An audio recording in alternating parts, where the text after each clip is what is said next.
Good morning. We have some additional people for the adult Sunday school class, and I am asking my grandmother to please behave and not cause any ruckus. But no, we've been studying the book of Matthew, and we are in Matthew chapter 26. We're continuing with Matthew chapter 26 with verse 57. We're getting into the trial of Jesus by Caiaphas and the Sanhedrin. And starting in verse 57 of Matthew chapter 26, it reads, "And they laid hold on Jesus and led him away to Caiaphas, the high priest, where the scribes and the elders were assembled. But Peter followed him afar off unto the high priest's palace, and went in and sat with the servants to see the end." This was not the first appearance of Jesus before a judge or official on the night of his betrayal. On that night and the day of his crucifixion, Jesus actually stood in trial several times before different judges.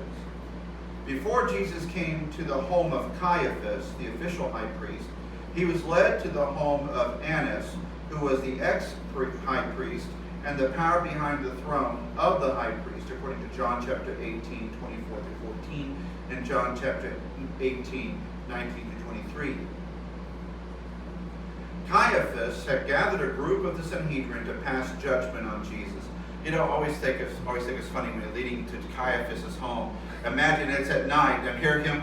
Always in my mind, I see him with his nightgown, a little stocking cap, and all of his people. Of course, he was dressed up formally, but I always think because it's at his home, at night. But I always thought it was kind of funny because I always think of him being in his night clothes, ready for bed, and here he is having to do a trial. After the break of dawn, the Sanhedrin gathered again, this time in official session, and they conducted the trial described in Luke chapter 22, 66 through 71. Peter was determined to prove wrong Jesus' prediction that he would deny and forsake him at his death, meaning that he was traveling afar off. He was determined. He was stubborn. Like, well, I know that what Jesus said, that I would deny him 3 times, but I'm going to go and prove him wrong. Of course, he doesn't, as far as that goes. Now we move on to verse 59. "Now the chief priests and elders and all the council sought false witnesses against Jesus to put him to death, but found none. Yea, though many false witnesses came, yet found they none. At the last came 2 false witnesses, and said, This fellow said, I am able to destroy the temple of God and to build it in 3 days. This nighttime trial was illegal according to the Sanhedrin's own laws and regulations. According to Jewish law, all criminal trials must begin and end in the daylight. Therefore, though the decision to condemn Jesus was already made, they conducted a second trial in daylight because they knew the first one, the real trial, had no legal standing. So they already knew they were wrong. They already knew that what the whole trial was wrong, that they couldn't find anybody to agree with them on anything, and yet they still pushed it forward.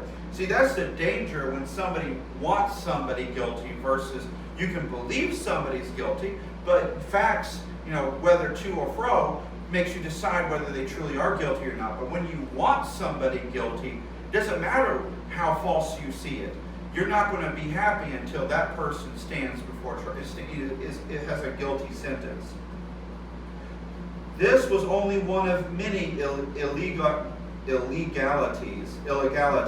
made in the trial of Jesus. According to Jewish law, only decisions made in the official meeting place were valid. The first trial was held in the home of Caiaphas, the high priest. According to Jewish law, criminal cases could not be tried during the Passover session, yet it was. According to Jewish law, only an acquittal could be issued on the day of the trial. Guilty verdicts had to wait one night to allow for feelings of mercy to rise, and it wasn't. According to Jewish law, all evidence had to be guaranteed by 2 witnesses who were separately examined and could not have contact with each other. There weren't any. According to Jewish law, false witnesses were punishable by death. Nothing was done to the many false witnesses in Jesus' trial. According to Jewish law, a trial always began by bringing forth evidence for the innocent of the accused.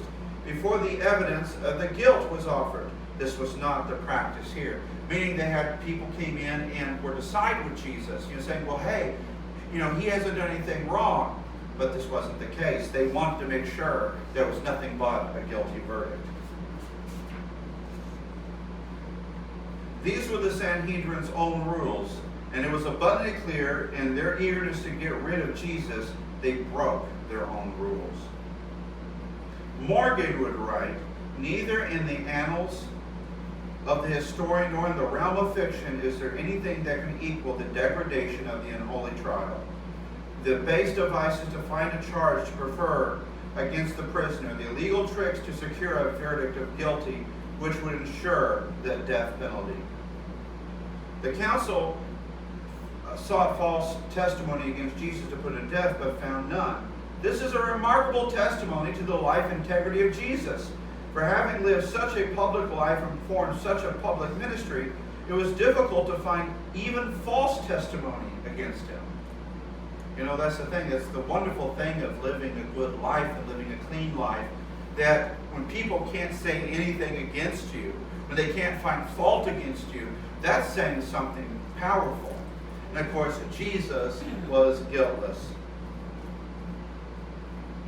The fellow said, I am able to destroy the temple of God and build it in 3 days. After all the false witnesses had their say, Jesus was finally charged with threatening to destroy the temple, as in a modern-day bomb threat. Clearly, Jesus said, destroy this temple, and in 3 days I will rise up, as was written in John chapter 2:19. But this glorious prophecy is of his resurrection, and it was twisted into a terrorist threat. John 2, chapter 21 makes it clear that he was speaking of the temple of his body. You see, even today, just as it was back then, people twist what somebody says to make them find something, just any reason to accuse them, to justify some evil thing against them. Moving on to verse 62. And the high priest rose and said to him, answerest thou nothing? What is it which these witnesses against thee? But Jesus held his peace. And the high priest answered and said to him, I adjure thee by the living God, that thou tell us whether thou be the Christ, the Son of God. Jesus said to him, thou hast said. Nevertheless, I say unto you, hereafter ye shall see the Son of Man sitting on the right hand of power and coming in the clouds of heaven.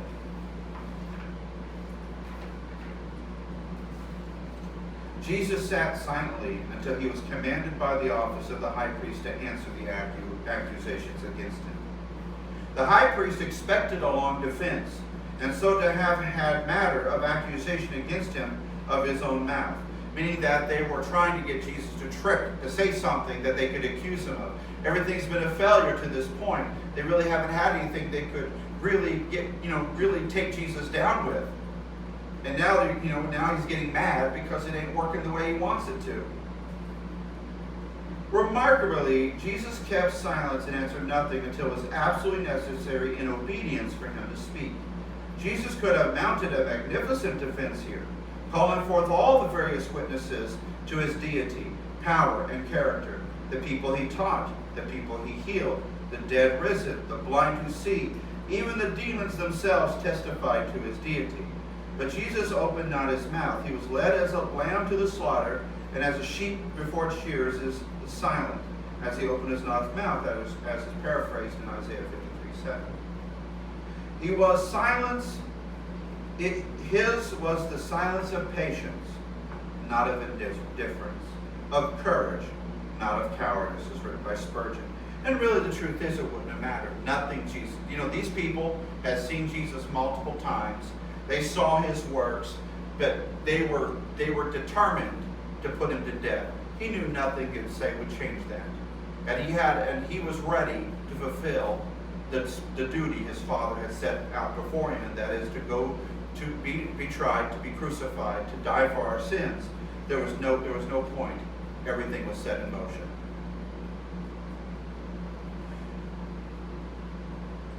And the high priest answered and said to him, I put you under oath by the living God. Tell us if you are Christ, the Son of God. Seeing the trial going badly, Caiaphas confronted Jesus. acting more as an accuser now than an impartial judge. I adjure you is a rare and formal expression, as is seen in 1 Kings 22:16, for a similar Old Testament formula, invoking the name of God in order to compel a true answer. This is therefore the climax of the hearing. The high priest, frustrated by Jesus' silence, tried a bold stroke that cut to the central issue. Was Jesus the Messiah, or was he not? That was the whole thing. Was Jesus truly the Messiah? It was a tacit confession that Christ had been proved innocent up till then. The high priest would not have needed to draw something out of the accused one if there had been sufficient material against him elsewhere. The trial had been a dead failure up to that point, and he knew it, and was red with rage. Now he attempts to bully the prisoner that he might exact some declaration from him which may save all further trouble of witnesses and in the matter, as written by Spurgeon. That they couldn't find anything that they could agree with. The trial was losing. They were getting frustrated, so he straight up asked him, "Are you the Messiah or not?" Instead of defending himself, Jesus simply testified to the truth. He was indeed the Christ, the Son of God. He answered as briefly and indirectly as possible. The high priest probably asked the question with sarcasm or irony.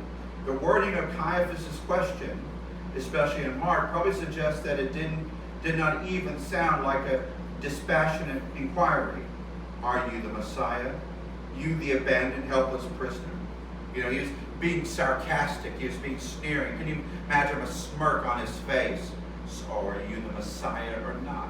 Not that it would matter what Jesus would have said. Jesus added the word of warning. You will see the Son of Man sitting on the right hand of power. He warned them that they sat in judgment of him now. He would one day sit in judgment of them. And with far more binding judgment. And of course, the more important thing, his will not be false. Hereafter is written by Spurgeon. Oh, when that hereafter comes, how overwhelming will it be to Jesus' foes. Now, where is Caiaphas? Where will he now adjure the Lord to speak? Now, ye priests, lift up your haughty heads, utter a sentence against him now. There sits your victim upon the clouds of heaven. Say now that he blasphemes, and hold up your rent rags and condemn him again. But where is Caiaphas? He hides his guilty head. He is utterly confounded and begs the mountains to fall upon him. That the judgment of God, when they stand before Christ, his judgment will be final and complete. That they who stood here judging him will be judged by him. And I thought, what a beautiful concept. Never even thought about that, but that is true. Power is typically Jewish reverential expression to avoid pronouncing the sacred name of God, which might have laid Jesus open to the charge of blasphemy. Though ironically, it was precisely that charge on which he was condemned in Matthew verses 26, 65, which we'll get to verse 65 next week.